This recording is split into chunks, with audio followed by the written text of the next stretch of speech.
Hey, Dr. Brooke here with another epic episode of Dr. Brooke on the Block podcast. I am so excited about this one, you guys. Very, very excited. Not only because it's Cam's and you guys get to hear her story, but she's also another woman in Web3. And this podcast, I definitely have a huge heart for women in Web3. I have a huge heart for more women coming into Web3. So Cam's, thank you so much for being here. She is a UX researcher, which we're going to get into a little bit more. And she is also the host of CoinDesk's Women Who Web3 podcast. And so it's really cool to turn the mic on her and allow her to be the interviewee, since she tends to be the interviewer like I am most of the time. So thank you so much for being here. Really appreciate your time. Thank you, Dr. Brooke. I love your energy. I was jamming out to the intro music right now. I Such a saw good. you, girl. I saw you. I was I like, I don't love know if it. she can see, but I'm just gonna. I love it. I love it. It was getting my energy levels up. So thank you so much for being here. So excited. You and I actually connected because we were on the Wendy O show together a couple Yes. Fridays ago. If you guys haven't caught that, it was dated October 14th, the live Wendy O show. So be sure to check that out as well. But very excited you're here. As I always ask my co-pilots on the show, I'd love to hear your Web3 story. How did you end up here? Gosh, yeah. Thank you. Great question. I got in because I'm 32 now, and I had never heard of Bitcoin, Ethereum, crypto until I was 30 years old, 30 years old. And I heard it from my husband, who is then my boyfriend. And he was like checking charts, looking at numbers, like very similar to Wendy O show. She was showing the Mhm, charts. mhm. He used to be obsessed with them, reading all the time, and he would be investing like thousands of dollars, but he would be like, "Yeah, I'm up this much today," and I'm like, "What?" And it was wild. Being a researcher, I'm naturally very curious, and whenever I don't know something, I want to know about it. And it felt like he was just speaking a different language. I kept hearing things like floor price Yeah, and the buy the dip and like just so many different, and then the huddle term, and I yeah. was just like, what the heck is going on? And so I would ask him, but he interpreted it in such a different way, and I was like, oh, I don't understand. So I started jumping in to Twitter because that's where I saw him, and I started following so many different NFT projects. And at first, I didn't know who the big players were. Like, you don't really just go on and then you type Google Web3 and you can find what you can, Yeah. who to No. follow. Right. Um, so I saw some tweets from some women that were like, "Hey, we're helping women jump into Web3. Here's some resources." I was like, "Ooh!" And so the first NFT project I minted was with Surge Women, and then I joined the BFF community shortly after, and the Discord community had moms in it, I had love it. resources just for women, and I was like, "Oh wow!" And I started reading and consuming everything I could, listening to podcasts, reading books, listening to audiobooks. Um, and yeah, that's I just it I got my own taste of making profit. I loved the art of NFTs, and I couldn't stay away. I was like, "Oh my gosh, this is so cool." The more I learned, the more invested I was Absolutely. in just the blockchain technology. It just made sense to me. It's such a beautiful story. And you hit on something so profound there, like, especially like mom to mom. You and I were having a conversation before the show about our children, and we were talking in the Twitter DMs about them as well. The beautiful thing, and it's one thing I share with all the listeners as well, is like, yeah, Web3 is blockchain technology, and there's so many incredible opportunities, and it's like really disrupting the entire industry as we know it, like technology. But the coolest thing is this concept of community, like Mhm. true community. And like, I guarantee, Cams, that there's people in that Discord channel that you may have not met in real life. You and I haven't met in real life, but I feel so connected to you, right? And there's Yes. people in that Discord channel that you're just like, oh, like, oh, you know? And so that alone is one huge, factor, especially as women. Like, we love to have sense of community, and we love to have each other. And social media, like, let's be real, guys, has become really just a whole fake charade on posting your most prettiest pictures and doing all these things. And while that is cool, it's not the real picture of what's really happening. And some of these people in these Discord communities and these Web3 projects that you become friends with become your best friends, and you like sharing really deep stuff with. Yeah. Yes, yeah, I Yeah. agree, like, the community aspect, especially, like, DAOs are very Yeah. community, run, Yep. the idea of decentralization is giving Mhm. power back to the community and back to Mhm. people, giving ownership to people. That's why we're seeing the creator economy booming, and Yes. yeah, yeah, and I'd never thought of it as, from a woman's perspective that it's kind of it's like a natural element for us, um, It's yeah. to find our tribe. It really is, but I would also say, like, kind of like venture out on a little limb, and you can let me know your experience with this too, because when I dove down the rabbit hole 2 years ago as well, kind of like where you're at, and I'm 38, so my journey started at 36, was, like, really kind of just getting in because a buddy told me to get in, and then I got in and I was like, I need to actually learn about this. Mhm, But it was like, kind of like, I feel like a lot of women have a lot of apprehension. And so I've been really driven to help educate, especially women, but like mhm, educate in terms that people understand so that they can understand the Web3 space better. Because we're not, just like you were sharing with your husband. Your husband like was investing so much money in reading charts and all these things. And you're like, that's amazing and that's cool. And he's so excited about it. But I guarantee you, probably one of his buddies like taught him or had him get in, and then he was easily like drawn, where we're a little bit more cautious. We're like, what is this? mhm, what mhm. what's happening here? We kind of have to like really work through the barriers to entry, which happen to be our mind Mhm. sometimes. And then we really find out, just in your case, that it's so beautiful and there's so many incredible people here. Yes, yeah, and, like, to speak to that, yeah, women are, psychologically, we're more risk averse, Yes. and we tend to be more careful, and this might attribute to why companies who have more women in leadership make more money. I don't know, Mhm, but, mhm. um, eh, but no, you're right, so there's this aspect of we have community, but then Web3 is 24/7. It's like going, Yes. going, going. There's so much to learn. Yeah. And like I've heard this so many times by so many women in the Web3 space, like 1 minute in the real world is like oh, sorry. Half a second. One day in like the real world is Yes. like 50 days in the Web3 world. It just goes by Yes. so fast. But there's this need to make sure that we're aware of our mental health and that we log off and that we are taking care of ourselves and that we understand where to draw the line and where to put our boundaries. Mhm, There's so many things that we can allocate our time to. And in the Web3 space, there's a lot of diverse ways of getting paid and mhm, compensated. And so it's just we have to make sure that we're aware and that we draw our line at how much we want to make for in exchange for our time. Um, and there's so many opportunities, you just don't wanna get bogged down in all of them, so that's why I love to guide others in meditation, and I always make yes. sure like, on the weekends, I try not to be on Twitter too much or Yeah.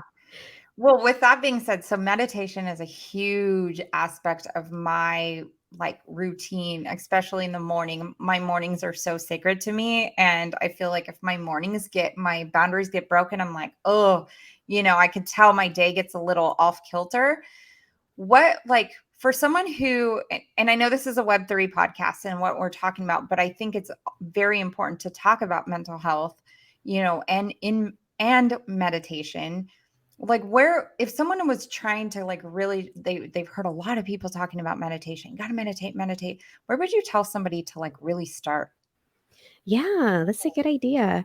I mean, I would tell them, "Hey, we have a 5-minute meditation at the end of every Women Who Web3 podcast." But Yay! also, for any woman listening, it starts with the breath to meditate. It's not like, "Oh, I'm gonna shut out all my thoughts. Yeah. I need to sit cross-legged and om." It's not that. Meditation is attention to the breath, awareness of your thoughts. It's a lot of things. It's having grace for yourself, giving yourself the time to relax. It's being intentional about your breath. So something that I tell any woman, like, think about your day and think about something that you do every day. Like, you have to brush your teeth, you have to maybe drink some water or something like that. In my household, my water dispenser is really slow, so when I go to get my water, I'll just breathe in and I'll just breathe out. And I'll just make sure to take an intentional breath while that water is filling up. I can get to at least 3 of those breaths by the time my water dispenser is done. So if you just wanna start a practice, you can Mhm. just you don't have to light candles, you don't have to be in a clean space or anything unless that gives you peace of mind, but find somewhere to sit, lay, or stand, and you can close your eyes or focus, softly in front of you and breathe in through the nose, breathe out through the mouth. You can do that, hold it for like 3 seconds each, and you can make the exhale longer. You can inhale for 3, exhale for 6, and just take it from there. There's a lot of really great meditation apps like Headspace, like Calm. A lot of them have free meditations on their Mhm. website, so you can go check out headspace.com or calm.com. Um, I don't have any sponsorships, I promise. I wish. Um, or you can check out the podcast. I host meditations and Twitter Spaces sometimes. You can reach out to me and Dr. Brooke, I'm sure. And Mhm. I want to start my meditation practice. Where do I start? Yeah. But yeah, I hope that answers your question. I'm so excited about it. So Yeah, no, that answered my question beautifully. And, I think you hit the nail on the head is like we tend to try to overcomplicate things.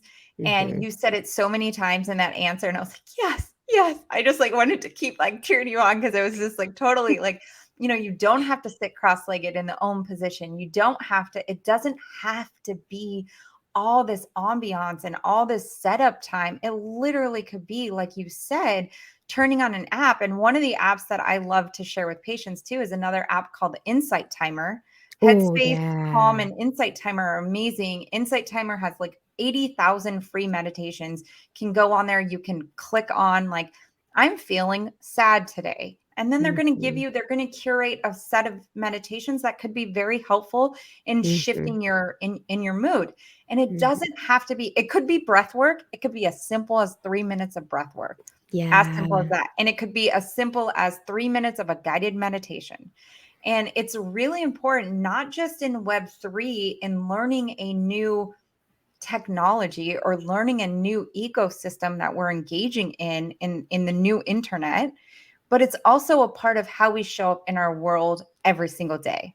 And Yes. you said it so well is I try not to be on Twitter like you have log off periods of time where you say, okay, I'm not going to engage anymore because for my sake, for my son's sake, for my, family's sake and all that. And I think it's very, very important not to get too not to go from 0 to 60 all the time. Mhm. So, yeah.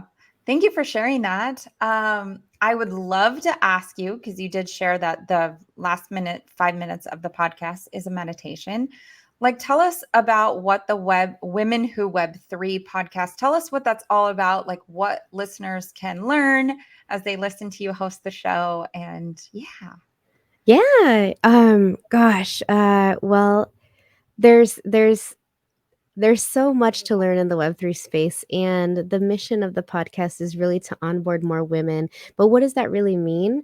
To me, it means educating women and helping them understand. So, very in line with what you do here with your podcast is we're trying to make sure that they're safe when they come Yeah. in and that Yes. they're not super overwhelmed. There's a lot of jargon. It's like learning a new language almost, Yeah. learning a new technology.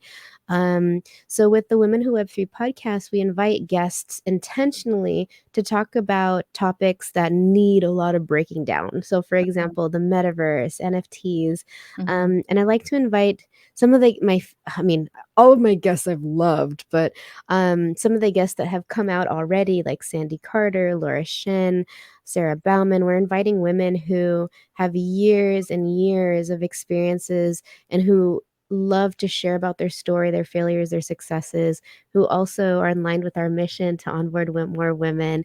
Um, and break those things down. A lot of them are serial entrepreneurs. A lot of them are moms just like us. And they started in a very similar situation. They had zero knowledge.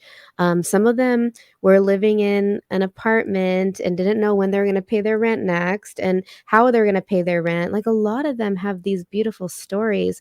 And I wanted to make sure I was inviting guests who could really relate to just a normal mom who's just Yes. just trying to feed her baby and work, and I wanted women who could speak to those struggles that everyday women face, but who have made, like, in quote unquote, made it and continue to make it, and who are hungry to reach more milestones, and who also have the mission of bringing more women up with them. So Yeah. women, yeah, we want to Yes. celebrate women, empower women. I had a Twitter space for the talk. I had do Twitter spaces every Wednesday, and in the space we had someone say, I don't care if I help another woman and she rises higher than I do. Like, it's not about that. Mm. It's about doing what I can to support another woman. If and it depends, like, maybe it's just a nice word here, and maybe it's just being kind. Yeah. Maybe it's introducing them to someone, that they been would have never met, just Mm-hmm. because is so far in circles. But yeah, that's mainly like just connecting women, celebrating, empowering, and educating. Oh, I love that. I think it's so beautiful. And it kind of drew up another question for me to share or to ask you, and feel free if it's uncomfortable to answer. But I think also as women, we have this strong intuitive feeling that if we're not like fully, like if we're not 100% capable for a job, Oh we my won't even gosh. apply for it, right? If we read Ah, the job duties and we're like, oh my gosh, I can only do 7 of the 10 of those, we mhm, don't apply. Men, mhm. if they could do 2 of the 10, they're like, I'm all in. Like, where's the application? Like, here's my resume. So Yes. you're the Women Who Web3 podcast is hosted by CoinDesk. Now, for those Mhm. of you who don't know, CoinDesk is a huge player in the Web3 space. They're out there, Coin Market Cap, CoinDesk, all of that. I imagine for you, when this opportunity presented itself for you to be the host and to interview people like Laura Shin, which I was like, heard you say that, I was like, dang girl. Um, I imagine for you there was a little bit of like, could I be this person? Oh, And yeah. I want to hear that story because I think it's so empowering for other women to hear like us, like coming from feeling of like, I can't do that, to like rising and doing it, rising to the occasion. Do you want to share that story? Heck yeah, guys. As Yes. Dr. Brooks said, buckle up. It's really wild. No, but so I had So just last December, my entire team was let go. And I had never applied traditionally for a UX research job. I had always been in startups where they were just like, you seem like you're good at this. Come in here. They were Yeah, lucky because I am good at it. But right. imagine. And so I interviewed at so many companies and got offers at like Uber and Meta, and they're like the Harvard of UX research jobs. Like, oh my goodness. And Yeah. so it was very validating for me. But my husband was like, "When are you working Web3 and blockchain?" And I was like, "You know what? I'm going to look specifically for blockchain jobs because I believed in the technology and I wanted to be a part of the future of money." Yeah. And so I started applying to blockchain jobs, and I came across Block Demon, and so many of the top jobs and the top companies were giving me really high salaries, but I was pregnant at the time. I was 20 weeks Mm, pregnant looking for a job. I mm. was like, "What am I gonna do? Well, do I tell them I'm pregnant? Like, Yeah. will that stop me from getting the job?" And with Block Demon, the recruiter, literally, I was like, "Hey, I'm about to go get married in like 2 hours, and I'm 30 weeks pregnant." I can't remember how many weeks pregnant. 26 weeks pregnant, something like that. I just want to tell you that up front. And she was like, "Oh my god, that's amazing." Oh, She was like, "That's not going to be a big deal. We can offer you 4 months maternity leave and everything. We have excellent wow. work life balance. We pay healthcare for your whole entire family." And I was like, "Oh my gosh." And so I got that job, went on maternity leave a couple months later, and on the way back in from maternity leave, I was like, "How can I just jump back in? Do you guys have a way to help me transition?" And a lot of my team members were going to Consensus, the Oh, crypto yeah, festival thrown by CoinDesk. Yeah, in in Austin, Austin. Texas. Yes. Yeah, Austin. I'm in Arizona, so Okay. I was like, "That's not bad of a flight." And Yeah, so I told my manager, like, "Can I come? Like, that'd be a really cool way for me to come back into work. I could yeah. meet people in real life because I work remotely." Mhm. Um, and so I started getting all the email marketing for Consensus, and one of them was like, "So you think you can podcast competition?" And I'd been told so many times, "Cams, you have a voice for podcasts, you should do it." And I was like, "You know what? I'm gonna audition." I had no idea what it was. I was just like, "I'm just gonna try."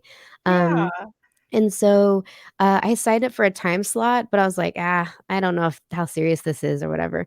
And so while I'm at Consensus, I got multiple text messages like, "Your time slot's coming up, your time slot's coming up."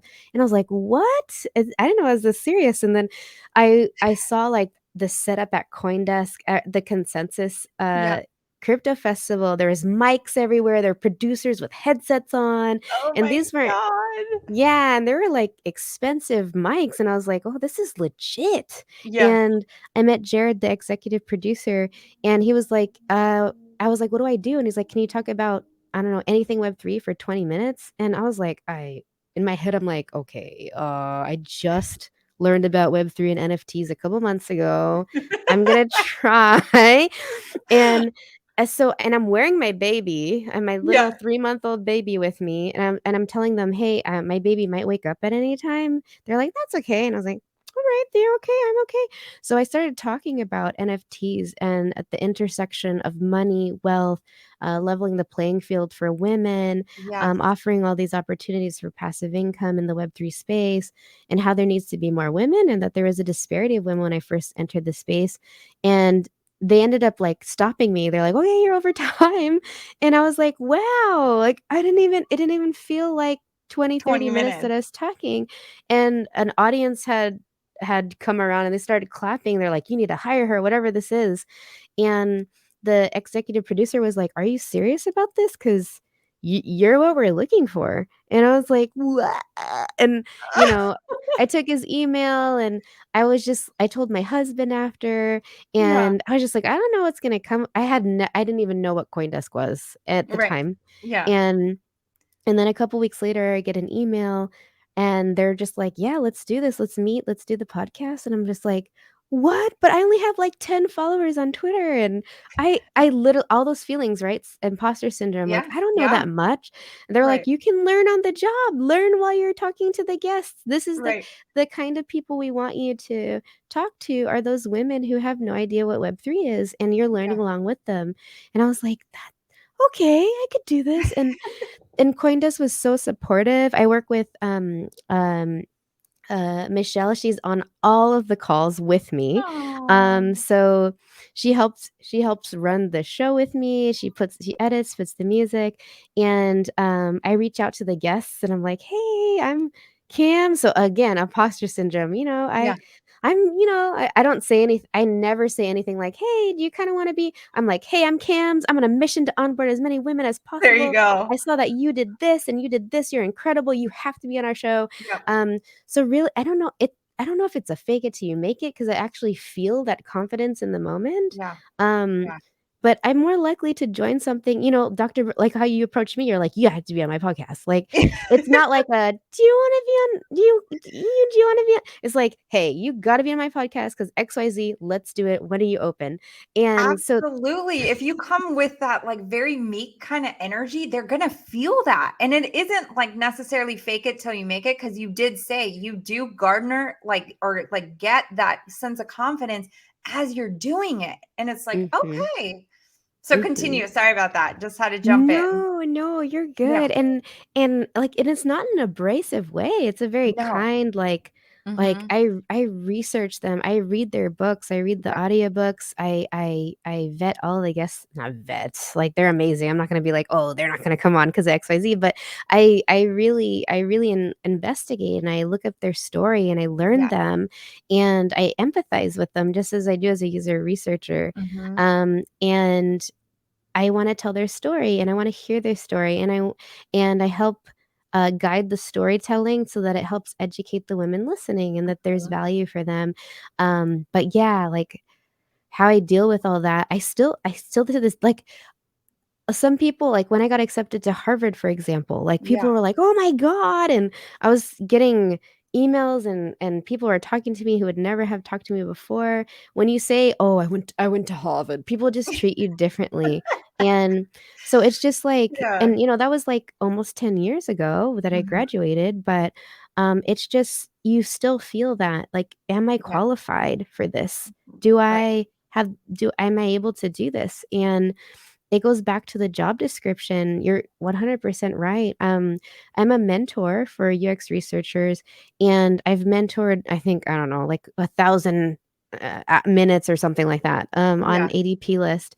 And all of my mentees, they're women who have PhDs, Wow. who have years of experience of research, and they're still like, "Do you think I can? Do you think I qualify for?" And I Hmm. find myself faced with so many powerful women, and there's this Hmm. culture that again, like, we have to meet 100% of their criteria in order to be considered good enough, and I'm Right. like, "Girl, you good enough? Oh, you just have to" like, I always tell them, "If you meet at least 2 or 3 things on there, just apply, just try." Like Yeah. Yeah. Absolutely. Oh gosh, I'm like that it totally. It's so incredible just to hear that story, but also the fact that you're in there doing it, you're hosting the show, you're doing what you're doing, you're being a mentor to all the mentees, you're showing up despite the fact that there might be still fear there, because it's Mm, like as you move up a level, and as you continue to go, it's like, okay, there's a new level of fear. Like when I first started this mm, podcast, I was like, like kind of like shaky. My energy wasn't like as strong or as intense, because I was like, okay, got to be all buckled up and share the information. But now it's like, people, like, look, that I mispronounce words. That's okay. Like if I can mispronounce words and still produce a podcast, you totally can. Like, heck yeah. and so I think it's so powerful to hear that story. So Cams, thank you so much for sharing that. I really appreciate that. Um, tell us Thank tell you. us a little bit about the UX researcher aspect. So UX, for those of you who may not know, stands for user experience. Yes, yeah. So there's this concept of like Web 2 and Web 3 jobs. And being a user experience researcher, there's a lot of different skills you have to have, a lot of soft skills, but there's a lot of technical skills you need as well. And whether you're in Web 2 or Web 3 or not, a lot of jobs translate from Web Mhm. 2 to Web 3. The only difference is maybe understanding concepts like DeFi and crypto and smart contracts and Mhm. Solidity and all that stuff.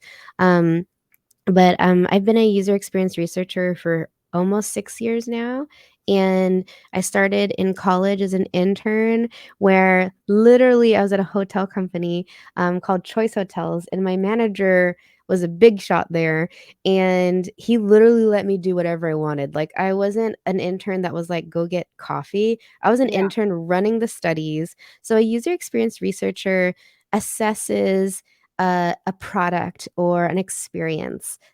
Let's say your favorite app is, I don't know, let's say your favorite app is Instacart, the grocery Mm-hmm. delivery app, where you order groceries online, it's delivered to your house in a couple minutes or a couple hours later. As a user experience researcher, I might ask a question like, what issues are preventing um, a user from executing getting their groceries on time through the Instacart app? And I look through it and I'll look at the buttons like, oh, this, the button is too big, or the button should be up here instead of here. Or I might think, this the way they explain something could be more clear. Or I might think, oh, this flow has too many steps. And Yeah. users, you just want to go in, get stuff done, and get out. And maybe you want a delightful experience where there's like a cute emoji that's dancing or something like that. There's a lot of different ways to assess a project, a Right. product, or an app or something like that. And I'm one of those people. I make sure that our business needs and our users' needs are met. And at the intersection of that, I make a delightful experience for them. That way, more and more people can use the product and have a seamless experience. And when it comes to the user experience, like you can even like you've probably seen the meme where they have like a picture of a park, and they have like design, and design has like steps or like a sidewalk, but then you'll see like in the grass where people you're not supposed to walk in the grass, but in the grass area they have a little path that shortcuts your path, and they Yes. call that UX user experience. Got it. um because mentally what people are going to want to do. And so Right. you want to study and empathize the user's mental model. And you want to make sure that it matches what people think is going to happen and what they expect versus assume, oh, they're going to take the stairs. Well, Yes. maybe they have poor knees and they want to walk a path, or maybe people are want to take the shortest path They're in a to get hurry. somewhere. Yeah. So we think about all Yeah. those other things. So there's an aspect of empathy, psychology, which is both my degrees are in human development psychology, psychology and communication, and it's heavily based in psychology, technology, and then it also marries empathy Yeah. and communication and public speaking, because you have to share what you find to product and engineering teams, and then they Right. build those things out. So right now my project is humanizing blockchain access. When I say humanizing, I mean taking something and making it more human for humans to use. Oh my goodness. Um, and as you can imagine, like some wallet experiences, minting an NFT, like a Mm-hmm. lot of things can go wrong with those. I'm sure, Mm-hmm. yeah, I'm sure you and people who've listened to this podcast who have had experiences where some experiences have more friction than others, Yeah. where it feels like maybe they didn't spend enough time on this, thinking about how the experience would be. And that's what I do. I make things a lot easier. Yeah. Well, as you were sharing that, you already hit on both points that I was going to say, because as you were talking about what you do as a user experience researcher, I was like, oh, there's definitely human psychology aspect Yes. in this, because you have to understand how the human brain works. Like you were Hmm. talking about with the grass, like putting the trail through the grass instead of just the steps, and in the design aspect of that. But then Hmm. also too, how valuable those tools are Hmm. in onboarding people to Web3, because that is the biggest friction to entry. And why we have the numbers that we do is because it's very bulky and messy and just chaotic and Hmm. confusion. And to be honest, and you know this, confused minds don't buy. And so if there's Hmm. any confusion or friction along that process, they're going to just exit the app, or they're going to exit the exchange, or they're going to like put their credit card or stop linking their bank account or any of those kind of things. So then it's a missed opportunity for the NFT creator to be able to help, like, hey, they would have minted more, had the person been able to move through the experience. And then, it's a missed opportunity for us as people in the Web3 space to allow a fellow sister or fellow brother to come in and actually know what's going on, instead of just Hmm. coming into a space because someone told them to buy a token. Yes. So they're very valuable skills there. I love it. And you're utilizing that right now with CoinDesk. like, is that kind of, or are you just doing the podcast with CoinDesk and then you're at Block Demon for the US? I'm full-time at Block Team as a UX researcher. Got it. Um, yeah, and then at Okay. I mean, so a little bit today. I was I research a lot, and so I Yeah. still feel like a lot of the skills I have as a UX researcher, empathy, user interviews, for Yeah. example, um, observing body language, things like Hmm. there's so many different things that synergize with UX research and a podcast I was at CoinDesk. So, Yeah. um, like for example, there's competitive analyses and Yeah. just today my CoinDesk producer was like, "Yeah, we look at like how your podcast is doing with all the other podcasts and we look at this and that." I got some really good news by the way. Um, Share. Can you um share, girl? You can share it yeah. offline if you need to. Yeah, no, it just I was contracted for 1 season, but we're doing so well that we're gonna do another season already, and that we're gonna have some amazing stuff going on at Consensus, so hope you can come join us, that'd be Girl, I will be amazing. there. Yeah. I will be there. But yeah, it's yeah, there's a lot of intersection there, but yeah, with Block Demon, and you know, it's interesting to make Web3 more accessible Mhm. is it can be difficult because a lot of experiences in the Web3 space rely on open source and Yeah. developers building. And so a lot of that doesn't have an actual user interface Mhm. to or a user interface or hardware to Mhm. actually gauge an experience. So it's very you have to get into what's called qualitative data, which is anecdotal, talking to users, talking to developers, talking to people in the Web3 space. You can't just get a bunch of numbers and say, "Hey, this is how this is doing." You can't we don't have that ability to do that with a Yeah. lot of projects.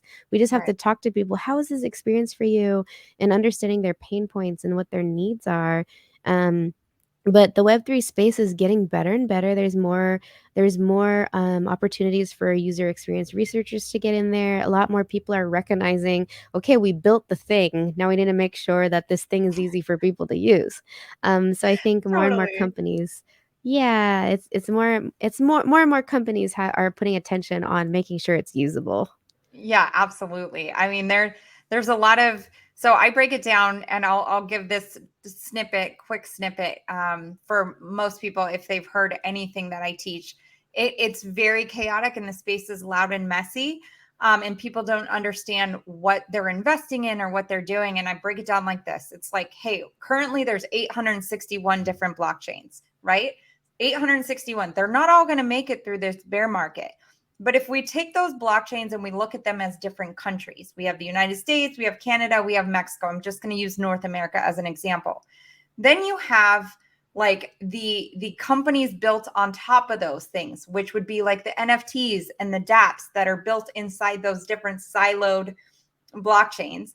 And then you have the currency in which that blockchain runs. Like we have the Federal Reserve note in here, which is the cryptocurrency that runs like Ethereum or the cryptocurrency that runs Solana and so on. And so if we break it down in like those simple to like use like onboarding like terms, like those user experiences don't have to be so like mentally cumbersome, right? Because I Mhm, think they're like a lot of times they're mentally cumbersome because people are like, I don't even know where to get crypto, like I don't even know where mhm. to start investing into it. And so they Yeah. kind of get in their mind and I'm just like, clear the noise, let's get back down to the basics. So yeah.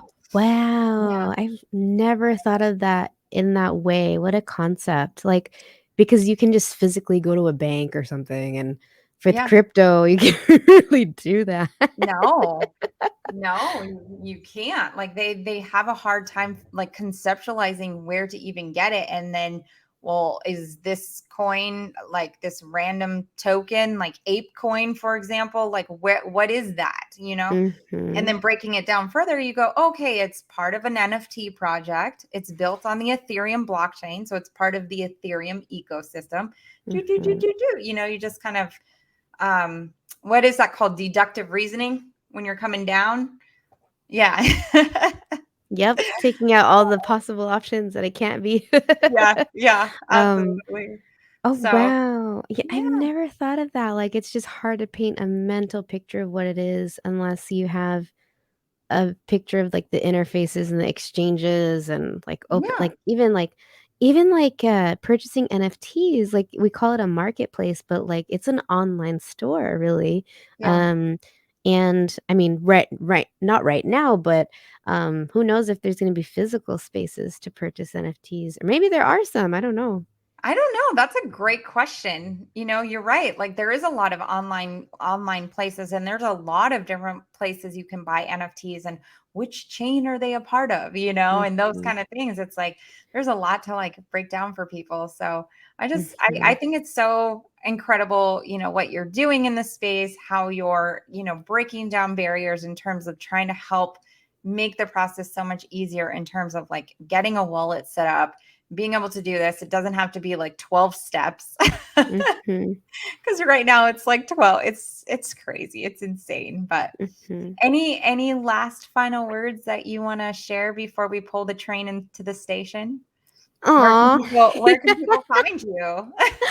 Thank you so much, Dr. Brooke. It's been a pleasure. Love Absolutely. your energy and positivity and your sunshine. It was so Yeah. great to meet you at the Wendio show.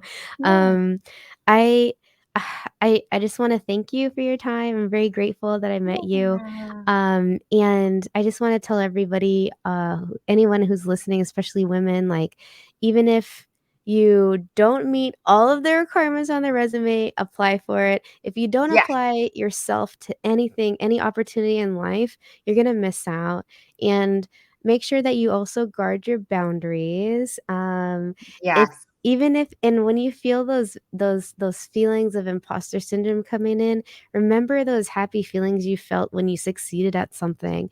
Remember all the skills that you have. Remember all the talents you have. No one in the world is you. Even if you're a twin, your twin is still a different person. Even if you're a triplet, your triplet is still a different person. You have different likes, talents, wants, skills. And if you want skills that you don't have, go learn them. Go read a book. There's so many free resources online. And there's wonderful people like Dr. Brooke with these shows to break Oh, things down and bring people on here. Join a Twitter space that interests you for Web3 and just listen to people speaking. Go ask your questions. A lot of them allow you to come up on stage. Um, but you can find me at Kamala Alcantara on Twitter. It's just KAMALA it's and under and to stop the friction to entry, I'm going to also put the link down there so they can just click it.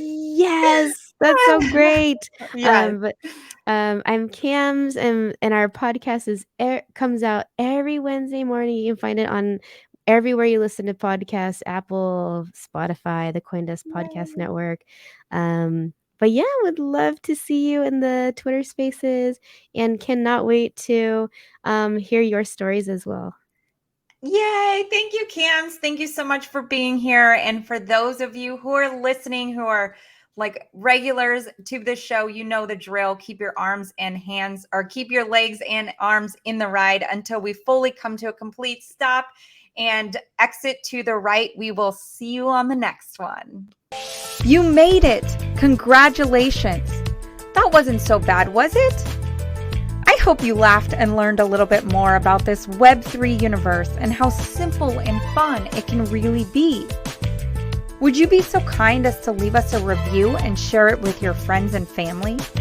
It would mean so much to get this out to more people as we embark on the greatest transfer of wealth that has ever happened in human history. Can't wait to see you on the next one.